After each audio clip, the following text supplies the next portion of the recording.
This is TJ Jones, the host of the State of the Saints podcast, and I want to let you know that the State of the Saints podcast is brought to you by Manscaped. Over 2 million men worldwide have joined the movement for all their below-the-waist needs. Engineers for the last 18 months have perfected the greatest hair trimmer ever created, the Lawnmower 3.0. The third-generation trimmer features a cutting-edge ceramic blade to reduce grooming accidents thanks to their advanced skin-safe technology pioneered by Manscaped. You can choose the Lawnmower 3.0 as well as other items by going to manscaped.com, and you can also save 20% by using the promo code StateOfSaints. That's manscaped.com. Use the promo code StateOfSaints and save 20% on the Lawnmower 3.0 as well as other Manscaped items. That's manscaped.com.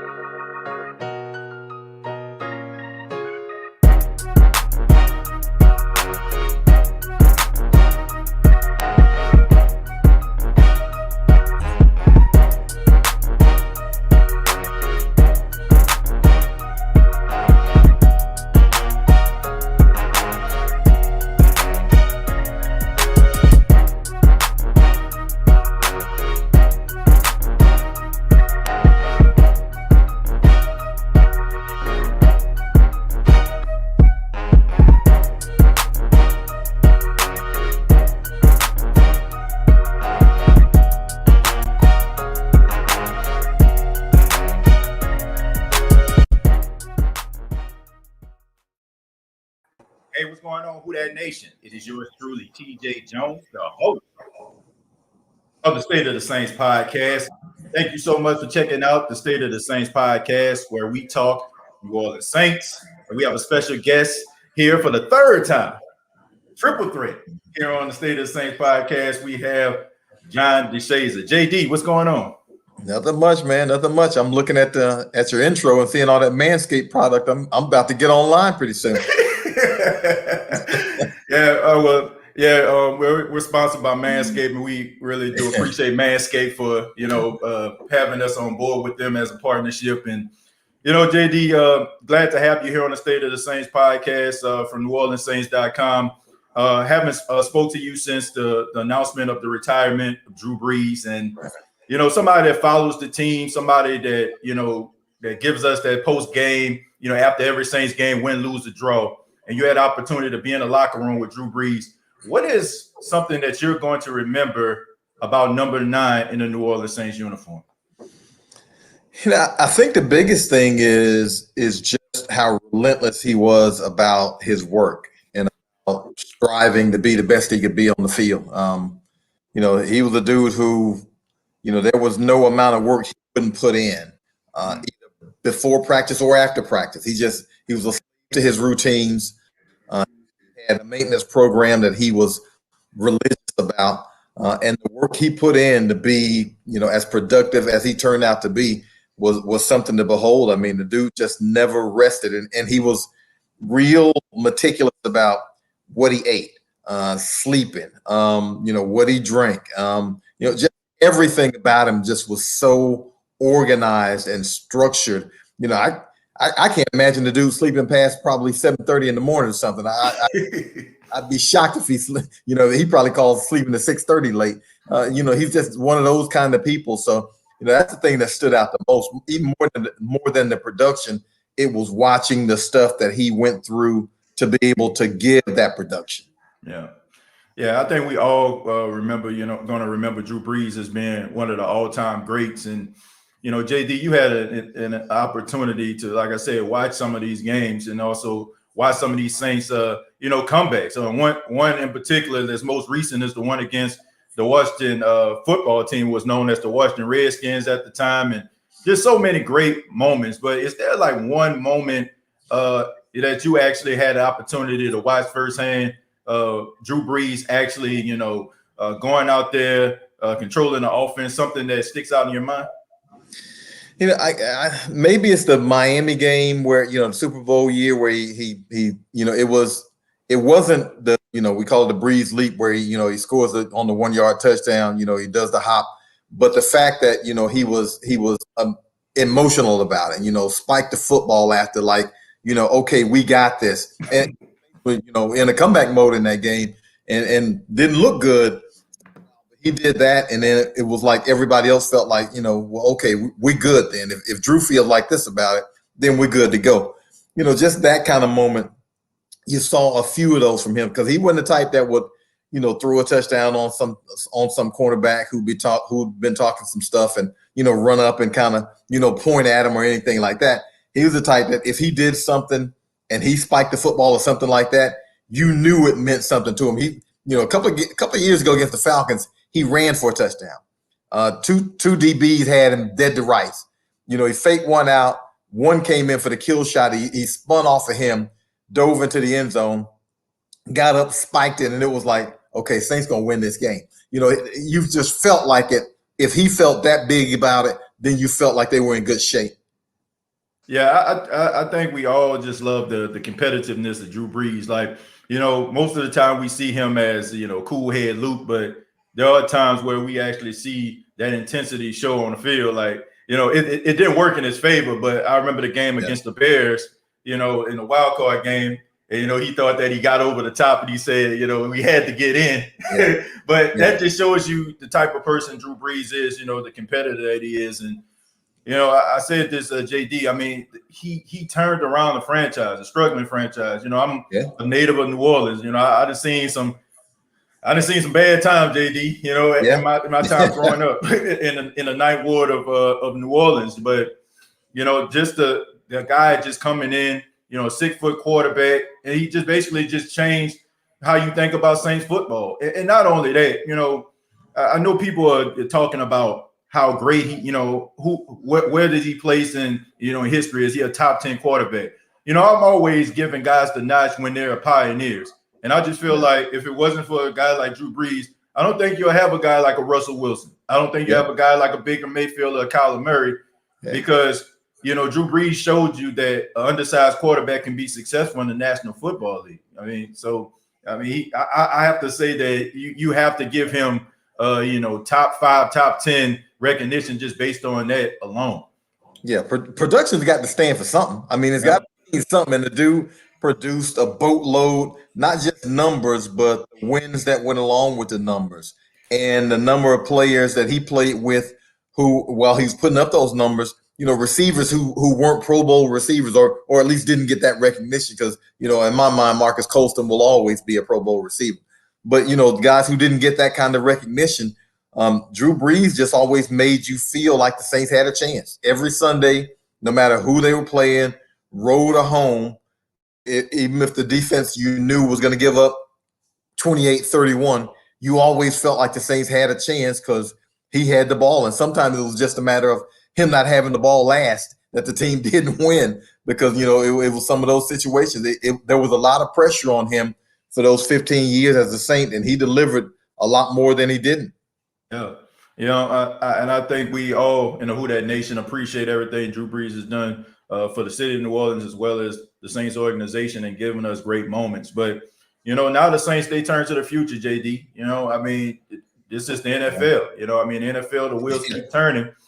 And now the Saints move on. And JD, the more people that I talk to, it seems like there's some nervousness in the Who Dat Nation, because, like you said, Drew Brees has been a standard for 15 years in the Saints uniform. And now people are wondering who is going to pick up that torch and carry, and my question is to you is, looking inside the Saints locker room, do you think that the New Orleans Saints are good, for life after Drew Brees when it comes to leadership? Well, I think they are, just from the standpoint of they've got a good nucleus of players. That defense is still good. When you got Cam Jordan and you got David Onyemata and you've got, Demario Davis and you've got Malcolm Jenkins and you got Marcus Williams and, Marshawn Lattimore. So I think from that standpoint, you feel good about the team because, the Saints currently don't have to score 35 to win. And there was a time where if they didn't get 31, 35, 33, they might not be able to win a game.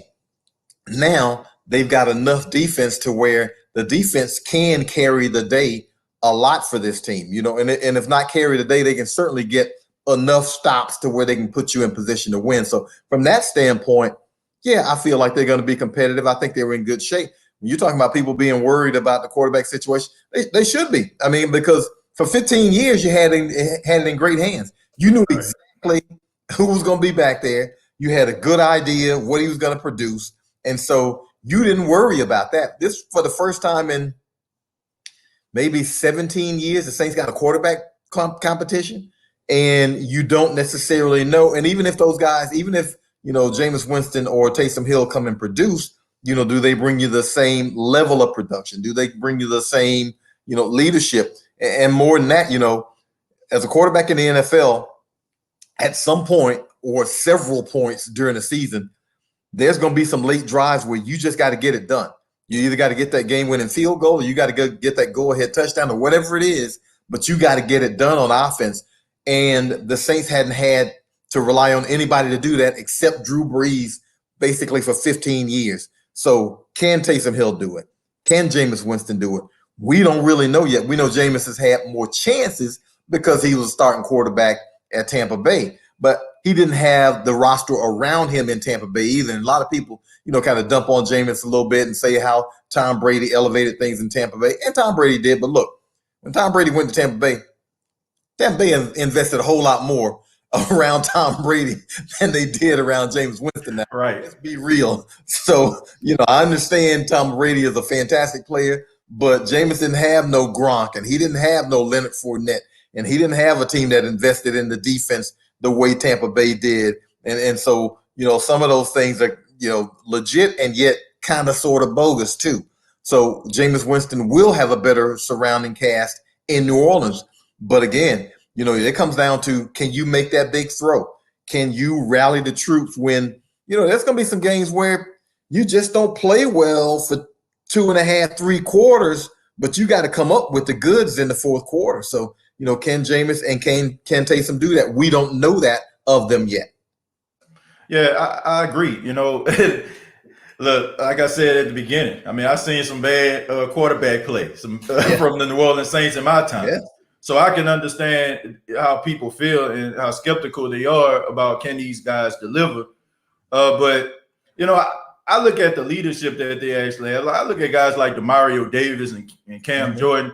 I mean, you have to say that the Saints were preparing for this moment. Even like when Drew Brees went down the year before and Demario Davis started commanding inside of the huddle. And then you see this year, it was like a combination of both of them inside of the huddle. Demario would say the speech and Drew would come in and say something else after him. So I think the leadership is there. I think that, I think we all as Saints fans need to give these guys an opportunity to see what they can actually do. But we talked about Jameis Winston. You mentioned him. You all had the opportunity to have a little bit of an interview, a press conference with him. And, members of the, I guess like Saints fans, I should say, a lot of them are on the fence about Jameis Winston. Some of them can't get over some of the things that he did in the past. Some people can't get over the fact about the interceptions that he threw when he was a starter, the 30 interceptions.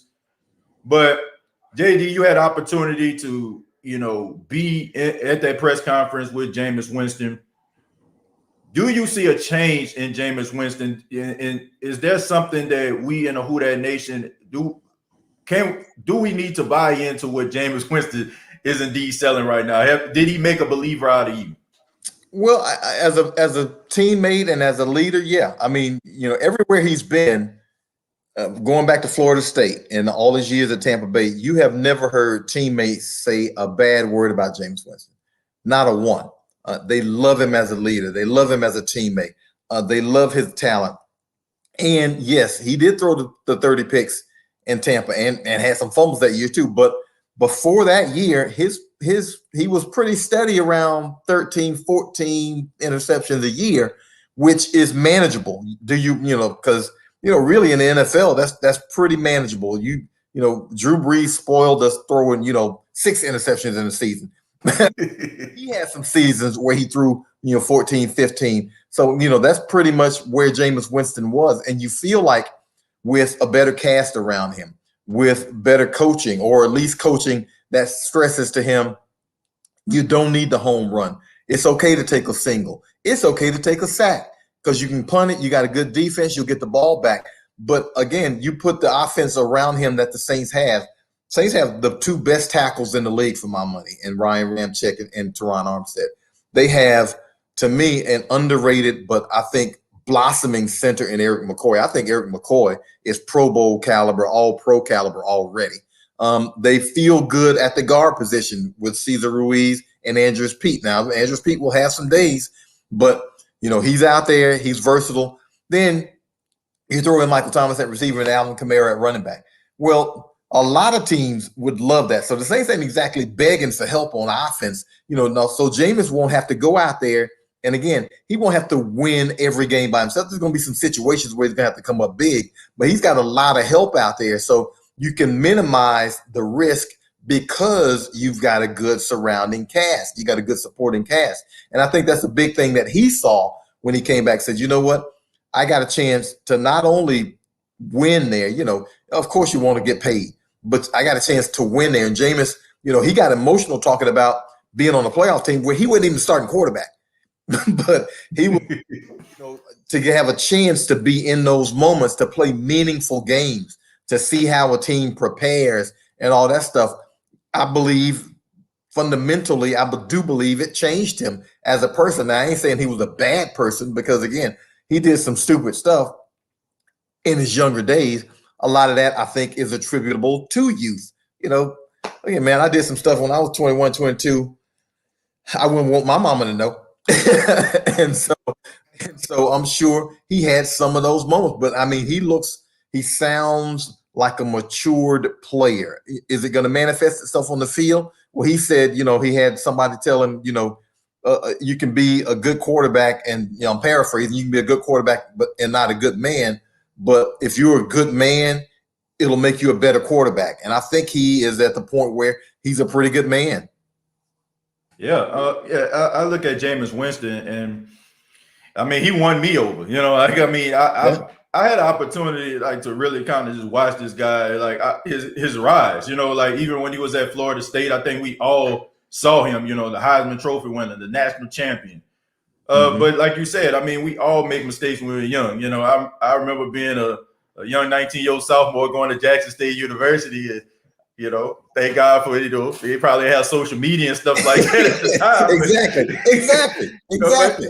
Yeah, but you grow from those things. I mean, look, he's a husband, he's a father, and those type of things change you. And I know that from personal experience, being a husband and a father. So. Yeah. I believe that he can change. I feel like people need to give him an opportunity to do so. Now we got to talk about the NFL draft. NFL draft is closely approaching. The New Orleans Saints have some holes they need to fill. What position do you think the New Orleans Saints should address with the first pick that they have in the first round? Well, I mean, as it stands now, if nothing changes between here and the draft, I would have to say that they would have to look at cornerback. I mean, when you lose Jack Rabbit Jenkins, one starter, and Marshawn Lattimore has, a legal matter that has to be cleared one way or the other, and you think and from the NFL's track record that there could be a pending suspension there. I mean, I'm speculating there, but I mean, if that's going to be the case, then that means you don't have your two starting cornerbacks on the field for game one, at least. So, that's one of those places where, you can never have too many good cornerbacks. It's hard to find good cornerbacks. You basically almost have to draft them. The Saints had to draft Marshawn. Janoris Jenkins was a first-round pick in the NFL draft. So you almost have to draft the great ones because it's just hard to find them. I mean, you can get a guy who's undrafted who can be a player for you, but sooner or later those warts will kind of show up that'll tell you why he was undrafted. So you almost got to go and get one. And the way the Saints are right now, P.J. Williams is back and Pat Robinson is still on the team. But, I would think that they would have to look at defensive back, cornerback right now because, again, if Jack Rabbit in the round and if you don't know exactly what Marshawn's situation is, and you're probably going to need some help there. You need help there even if there was no issue with Marshawn. So now that popped up, I think you definitely have to have some help there. Yeah, I talked about that too. Before the Jackrabbit situation, the cap casualty, I was like, the Saints need a linebacker. I never really seen like the Saints draft that sideline to sideline linebacker like most teams in the NFC South do, like the Luke Kuechly's, the Thomas Davis, the Debo Jones. The Devin Whites. It seems like every other team in the South has gotten that linebacker, that thumper. That disruptor. That as a Saints fan, you're like, man, I'm tired of this guy. But this is a passing league, and if you don't have stability at the cornerback position, you're going to get beat. You got some of the best wide receivers in football in this division alone. So I definitely agree with what you're saying about the cornerback position. I think that's very important. But I do think they need to get that linebacker later on. Also. But let's talk about the pickups that the Saints have had. Let's talk about Tano Passigno. I hope I said his name right. From the Kansas City Chiefs. He played for the Kansas City Chiefs. He was drafted back in 2017.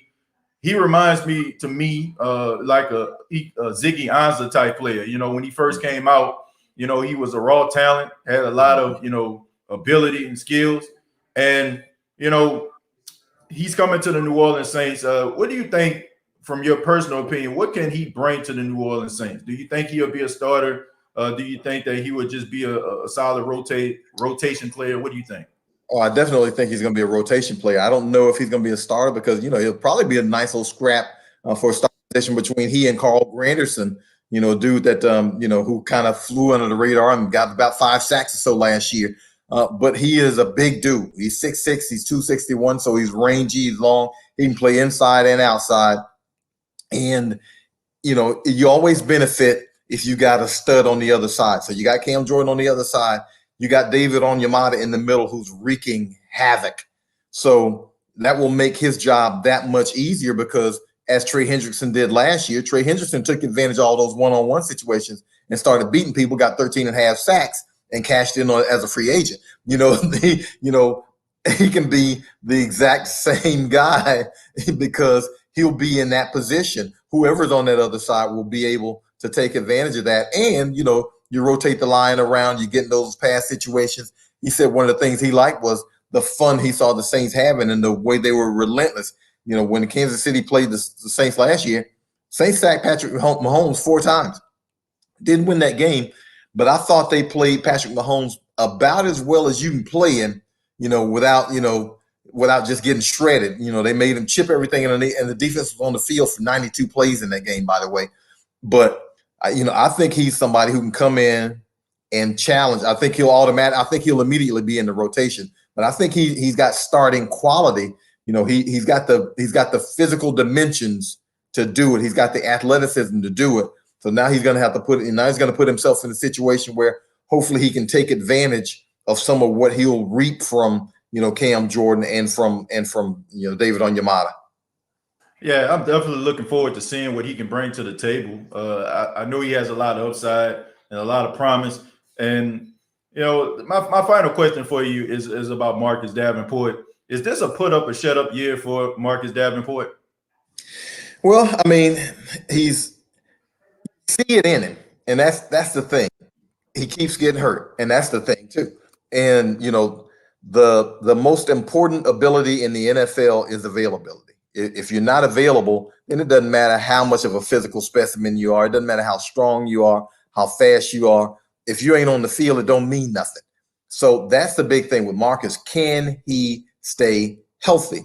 Because if he's healthy, then he is everything the Saints drafted him to be. He's long, he's strong, he's athletic. He gets to the quarterback. He's playing the run much better. He just got to stay healthy. Is it a put up year? Yeah, it's a put up year for him because, this is his 5th year. It's a put up year. He needs to stay healthy and be an integral part of this defense because they're counting on him. They need more than just a name on the roster. They need more than, him playing 6 games and then he gives in those 6 games, he gives you, 4 sacks and, 5 quarterback hits and, force a fumble and then miss 3 games.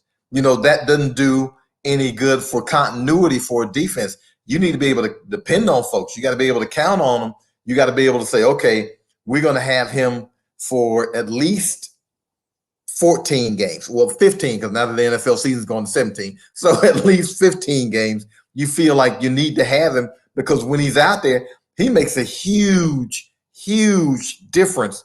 He just got to be available. And that's the big thing with Marcus. Is he going to be available? Because, every time you see him on the field, even if Marcus even if he don't make a statistical dent, if he don't have a tackle or a sack, you just see him in the backfield doing stuff. And it's like, okay, that's the thing. He's making an impact, because it ain't always about you getting the sack. Sometimes you force the dude to pull the ball down, step up, and David Onyemata comes up with the sack. Or you force him to run the other side, and Cam gets the sack.